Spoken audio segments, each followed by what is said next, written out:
ಚಿತ್ತರಾಗಿ ಆಸೀನರಾಗಬೇಕಾಗಿ ಮತ್ತೊಮ್ಮೆ ಮನವಿ. ಸೂರ್ಯನಗರ 4ನೇ ಹಂತದ ಕೋನಸಂದ್ರ ಬೊಮ್ಮಂಡಹಳ್ಳಿ ವಸತಿ ಯೋಜನೆ, ಹಾಗೆಯೇ ಸೂರ್ಯನಗರ 4ನೇ ಹಂತ ಕೆಎಚ್ಪಿ ನಿಸರ್ಗ ವ್ಯಾಲಿ 100 ಡ್ಯೂಪ್ಲೆಕ್ಸ್ ಮನೆಗಳ ನಿರ್ಮಾಣ.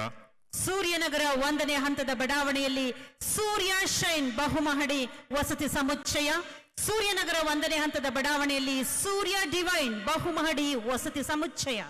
ಹಾಗೆಯೇ ಗ್ರಾಮಗಳ ಅಭಿವೃದ್ಧಿ ಕಾಮಗಾರಿಗಳು ಸಹ ಬೆಂಗಳೂರು ನಗರ ಜಿಲ್ಲೆ ಆನೇಕಲ್ ತಾಲೂಕು ಜಿಗಣಿ ಹೋಬಳಿ ಸೂರ್ಯನಗರ 4ನೇ ಹಂತದ ವಸತಿ ಯೋಜನೆ ವ್ಯಾಪ್ತಿಯ ಇಂಡ್ಲವಾಡಿ, ಕಾಡುಜಕ್ಕನಹಳ್ಳಿ, ಬಗ್ಗನದೊಡ್ಡಿ, ಕೋನಸಂದ್ರ, ಬೊಮ್ಮಂಡಹಳ್ಳಿ, ಮೈಸೂರಮ್ಮನ ದೊಡ್ಡಿ ಹಾಗೂ ತಿಮ್ಮಯ್ಯನ ದೊಡ್ಡಿ ಗ್ರಾಮಗಳ ಅಭಿವೃದ್ಧಿ ಕಾಮಗಾರಿಗಳು. ಆನೇಕಲ್ ತಾಲೂಕು ಲಿಂಗಾಪುರ ಗ್ರಾಮದಲ್ಲಿ ನಿವೇಶನ ಮತ್ತು ಸೇವೆ ವಸತಿ ಯೋಜನೆ.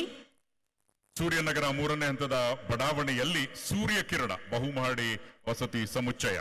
ಸೂರ್ಯನಗರ 2ನೇ ಹಂತದ ಮುಂದುವರೆದ ರಾಜಾಪುರ ಬಡಾವಣೆಯಲ್ಲಿ ಒಟ್ಟು 34 ಮನೆಗಳ ನಿರ್ಮಾಣ.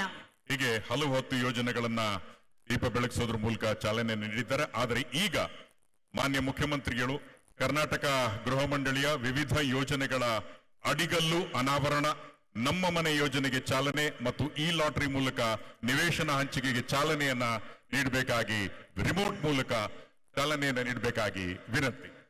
ಮಾನ್ಯ ಮುಖ್ಯಮಂತ್ರಿಗಳಾದ ಶ್ರೀ ಸಿದ್ದರಾಮಯ್ಯನವರು ಕರ್ನಾಟಕ ಗೃಹ ಮಂಡಳಿಯ ವಿವಿಧ ಯೋಜನೆಗಳ ಅಡಿಗಲ್ಲು ಅನಾವರಣಗೊಳಿಸ್ತಾ ಇದ್ದಾರೆ. ನಮ್ಮ ಮನೆ ಯೋಜನೆಗೆ ಚಾಲನೆ ಸಿಗುತ್ತಿದೆ. ಈ ಲಾಟರಿ ಮೂಲಕ ನಿವೇಶನ ಹಂಚಿಕೆಗೆ ಚಾಲನೆ.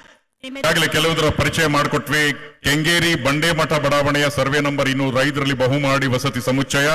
ಬೆಂಗಳೂರು ನಗರ ದೊಡ್ಡ ಆಲದಮರ ರಸ್ತೆ ಚುಂಚನಕುಪ್ಪೆ ನಿವೇಶನ ಮತ್ತು ಸೇವೆ ವಸತಿ ಯೋಜನೆ. ಬೆಂಗಳೂರು ಗ್ರಾಮಾಂತರ ದೇವನಹಳ್ಳಿ ತಾಲೂಕು ತೈಲಗೆರೆ ನಿವೇಶನ ಮತ್ತು ಸೇವೆ ವಸತಿ ಯೋಜನೆ. ಕನಕಪುರ ತಾಲೂಕು ರಾಯಸಂದ್ರ ಗ್ರಾಮ ರಾಷ್ಟ್ರಕವಿ ಕುವೆಂಪು ವಸತಿ ಬಡಾವಣೆಯ 44 ಡ್ಯೂಪ್ಲೆಕ್ಸ್ ಮನೆಗಳು.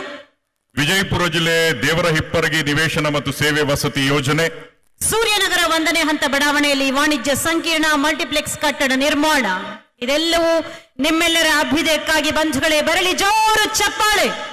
ಇನ್ನು ಮುಖ್ಯಮಂತ್ರಿಗಳ ಉಪಸ್ಥಿತಿಯಲ್ಲಿ ಉಪಮುಖ್ಯಮಂತ್ರಿಗಳಾದ ಶ್ರೀ ಡಿ.ಕೆ. ಶಿವಕುಮಾರ್ ಅವರು ಕಾಫಿ ಟೇಬಲ್ ಬುಕ್ ನ ಬಿಡುಗಡೆ ಮಾಡಬೇಕಾಗಿ ವಿನಂತಿ.